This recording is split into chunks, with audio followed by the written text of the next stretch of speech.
maraming salamat po sa tulong ninyo kay Beyonce. Naway ibalik po sa inyo ng Panginoon ng siksik-liglig, umaapaw na blessings ang lahat ng inyong pagmamahal na ibinigay. Ayan. Ay, naku, grabe. Ayan, muli nagbabalik po yung lingkod, guys. Ayan. Isang mapagpalang araw gabi sa ating lahat. At ayun na, may kalam shoutout sa lahat ng ating mga minamahal na viewers. Dito guys, ayan at kasalukuyan na dinudumog po ang mga kalingap na nandyan sa Hong Kong. Talaga namang ang ating mga kababayan po ay talaga namang excited sila, tuwan-tuwa sila. Talaga namang halos ay itong si Kuya Bal ay dinumog na. At nakakatuwa, no? Kasi diyan pa lang talagang makikita natin na ang kalingap ay hindi lamang po sa Pilipinas or hindi lang mga taga-Pilipinas ang sumusubaybay, maging ang ating mga kababayan na nasa ibang bansa. Talaga namang inabangan sila. Pero ganoon pa man guys, habang sila ay dinudumog sa Hong Kong, ay pagkatapos ng bakasyon o ng pagpunta dyan, meet and greet sa Hong Kong, ay eto, meron pong nakaabang na ribbon cutting sa bahay ni Beyonce. Pero yun na guys, no? At bago tayo magkalimutan at bago mag-ribbon cutting ay atin munang pasalamatan ang mga nandyan na ika nga ay tumulong sa pangunguna po ng Kalingap, sa pangunguna ng founder ng Kalingap na si Kuya Bal, si Kalingap Rob. At syempre hindi po mawawala ang naka-scout na si Dr. Lab. Maraming salamat. Syempre, ang mga taong sobra yung suporta, yung pagmamahal nasa halip itulong na lang sa kanilang mga mahal sa buhay, sa mga kamag-anakan, pero nandyan po sila at full support kay Beyonce. Walang iba kung hindi ang ating mga minamahal na sponsor. Maraming salamat po sa inyo. Bago man lang mag-ribbon cutting, ay pasalamatan natin ang mga taong ika nga ay naandyan na katuwang ng Kalingap, no? Maraming salamat. Ito guys, makikita niyo dito sa video na to. So, ayan na po mga kaibigan. Napagkaganda po ng lugar. Wow. Yan. May chandelier. Bongga guys. Pag ito ay umilaw pa, grabe. Bago na lahat, congratulations kay Beyonce sa sobrang matagumpay mong tinatamasa sa ngayon. Napakatagumpay na, no? At ito na nga, ito yung February, ang nakikita ko dito sa February ay kumbaga panahon ni Beyonce dahil syempre nandyan sila sa Hong Kong. After ng Hong Kong, pagbalik ng Pilipinas, pahinga muna ng ilang araw. Ito na po, ribbon cutting naman po ng kanyang bahay. So dito pinasok nila Kuya Bal yung bahay nila Beyonce. Ay grabe naman guys. Tingin ko napakapulido. Teka, wait. At, wow. The best. Uy, ama, ano yun eh? Mayroong sa bata na ganda po ba kaibigan, no? No. Malamig. Grabe. Malamig talaga yung lugar na yan kasi Bicol, yung madalas laging umuulan, tapos nga may second floor pa. So, ano kasi yun, buhos yun bato So, kahit hindi na mag-aircon sa ilalim. Tsaka, yung area na yan, malamig talaga dyan yung panahon kasi laging umuulan. Pero napakaganda talaga guys.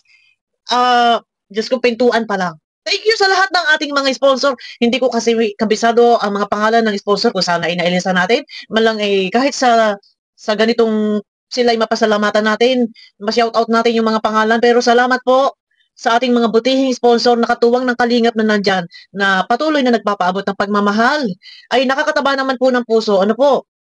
Alam kong ito ay binadgetan ng sponsor ng napakalaking halaga. And noon, muntik ng, sabihin na natin hindi agad na ituloy o naudlot.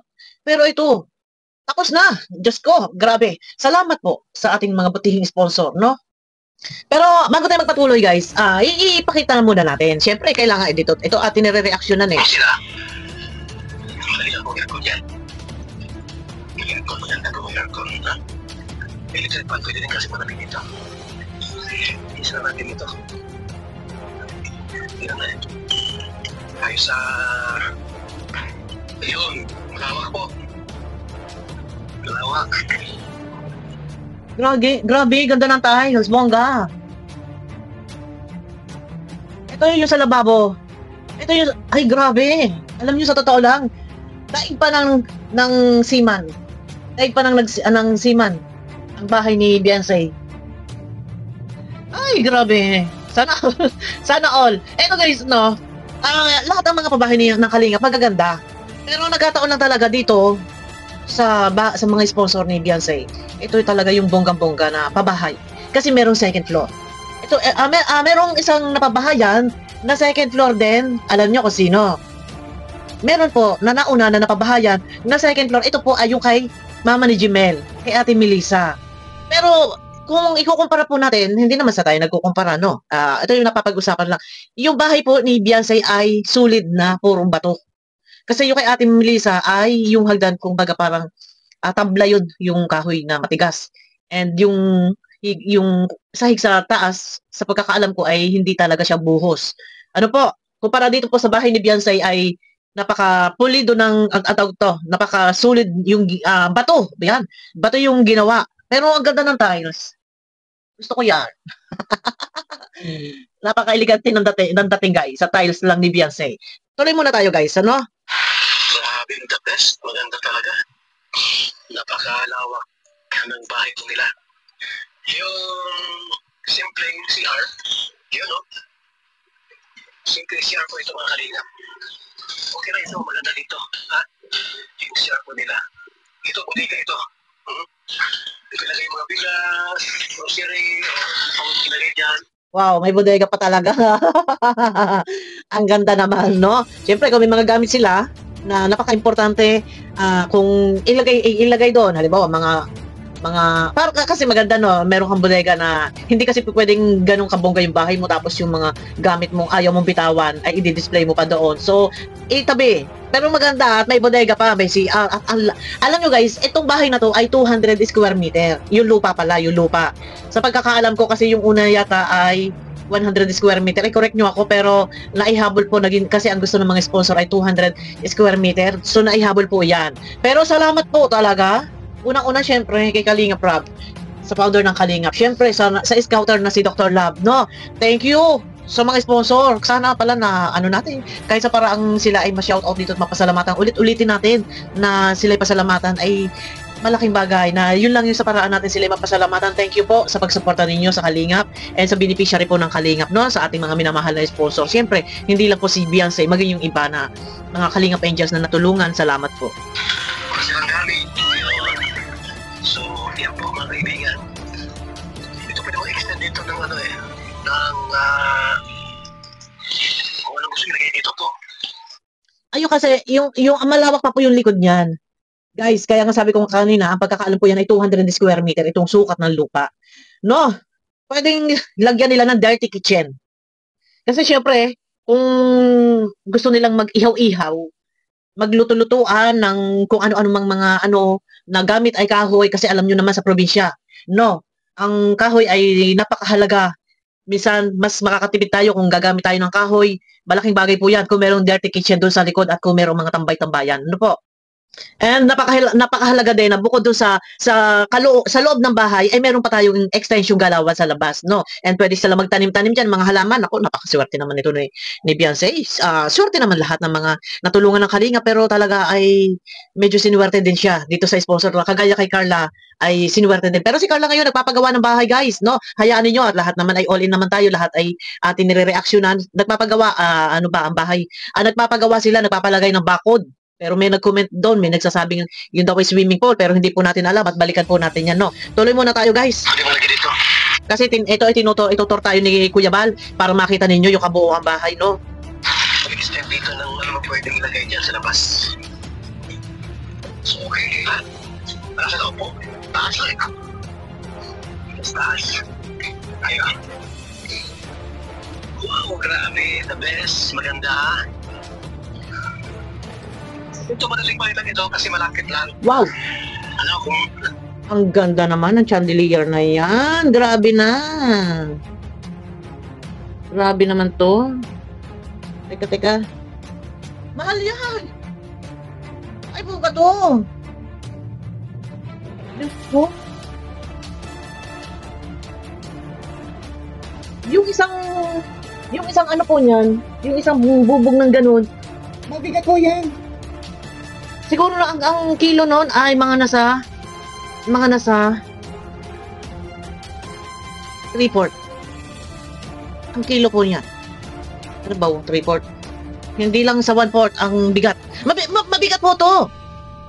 Mabigat. Kasi yung mga bilog-bilog na yan, guys, yung sa nanay ko, natanggal. Doon sa harap ng, yung kakabitin dito sa kusina, na bumagsak. Yung part ng binagsakan po, ng bubog na lamesa, nagkaroon ng baak. Mabigat po ito. Ay, bongga to. Sabi ko sa inyo. Ako, pag umilaw pa to. Ay, ang swerte naman ni Beyonce. Sana all. Pero thank you. Thank you po talaga. No? Sa lahat ng mga tumulong. Dito talaga, ito guys na hindi lang kasi basta yung pagtulong ng Kalingap. Sa totoo lang, hindi lang po basta ang pagtulong ng Kalingap. And, yan, katuwangan din yung ating mga minamahal na sponsor. Nandiyan, salamat po sa inyo, no? Palitan ng ilaw ko sa kalimang kundi. So, dito mga kaibigan. Ito naman, nakalinga, pero kung kahoy dito, malapad na kahoy, may wood, ngayon mo lang dito, pwede mo palitan ng ilaw. Ano ilan ba yung chandelier?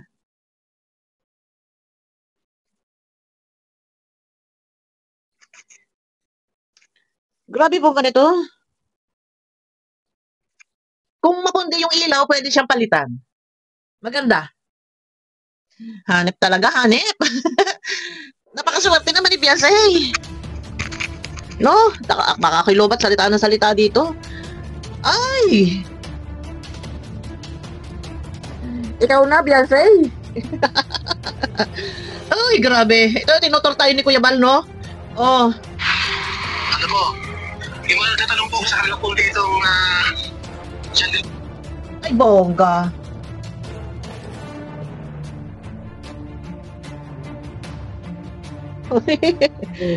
Uy, sana all.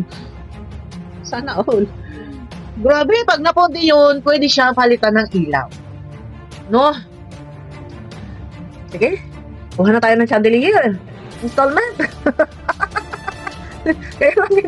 Saan natin ilalagay ito? Dito sa uluhan. Ay, nako. Grabe na ito. Yeah, no? Magalis yung kwento kasi, ano lang po, may utang dito.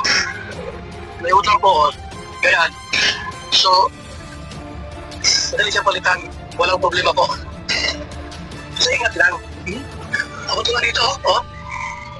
Oh, abot ko nga kaibigan, oh. So, walang problema. Teka, Walang problema po. screenshot ko lang. At sama natin sa thumbnail. So, ingat lang. Abot ko nga dito, oh. Oh, abot ko nga kaibigan, oh. So, walang problema. Hoy, nag-uulan. Wow. Ganda, oh. Ano ba ito? Yan. Grabe guys. And yung terrace doon sa taas, parang narinig ko doon sa live ni Kalinga Prab, ay gusto ng mga sponsor na palagyan ng bubong. O, i-correct nyo ako guys. O, baka ito ay message lang or opinion lang, pero parang narinig ko sa live ni Kalinga Prab, merong sponsor na gustong palagyan po ng bubong yung terrace doon sa taas. Pero para sa akin ito marapat lang siguro din na lagyan talaga ng bubong kasi yung terrace namin dito, nagkakaroon po siya ng lumot. Kapag umuulan, then may tubig-tubig, so hindi maiwasan. Ang problema namin dito sa terrace namin dito, ang mga ibon. Ang dami po. Mga ibon na humahapon dito, yung mga ibong bahay, yung laging madalas na nando sa mga taas-taas ng bahay. Dumada po doon, nag-iiwan po sila ng ipot. Kaya ako naiinis, yung pinaka-grace doon. Pagka ipupunasan ay ang daming ipot ng ibon. Pampahira itong mga ibon na to. Oh, pero nakakatuwa. Nakakatuwa yung chandelier pa lang. Bongga. Yung hagdan pataas. Pag yun ay nabilhan ng alpombra, yung meron namang nabibili po noon. Merong parang Bermuda style. Isang roll na po yun, no? Lagyan nila kasi para, lalo pat may bata, para hindi madulas. And, kung halimbawa, for example, yung hagdan nila Beyonce, kasi pagka may bata, delikado. So kung may nabibili po noon yung isang roll na parang mga bermuda or parang siyang mga alfombra, yung mga ganon, isang roll na po yon. Merong size din po yon. Size ng pwedeng ilagay doon. Pwedeng i-order nyo, i-order sa Shopee. Tapos kung, for example, merong madulas doon, hindi ganun kasakit yung bagsak ng katawan. No, para kasi may mga bata.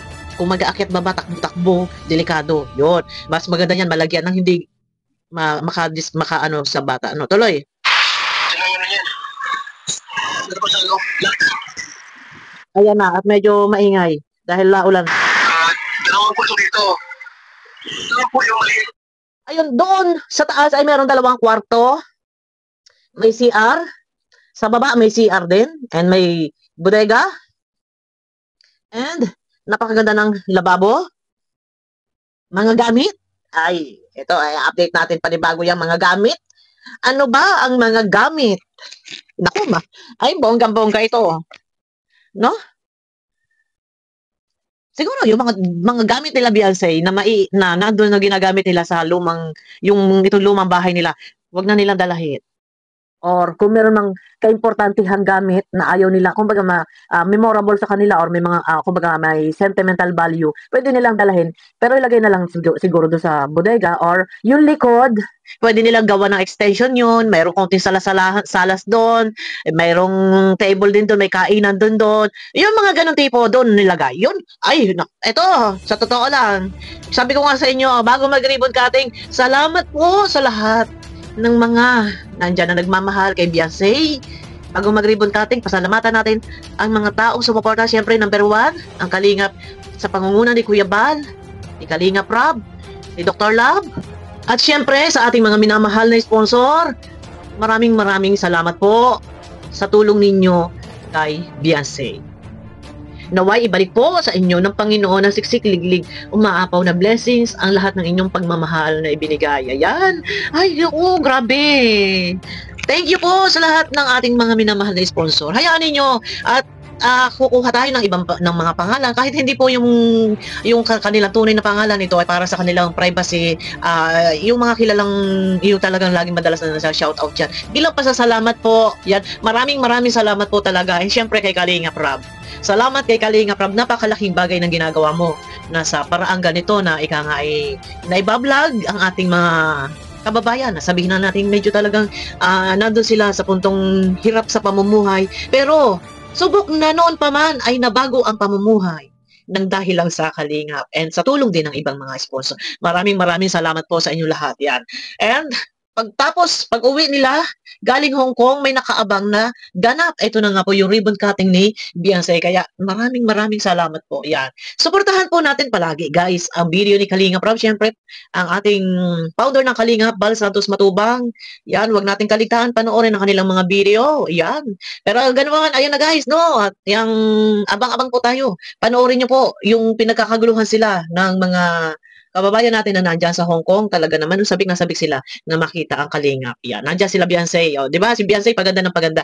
Guys, abangan nyo ko sa aking next video. Pakiclick naman po muna ng thumbs up. Nang sa ganun ay suwak sa panlasa ni YouTube. Ayan.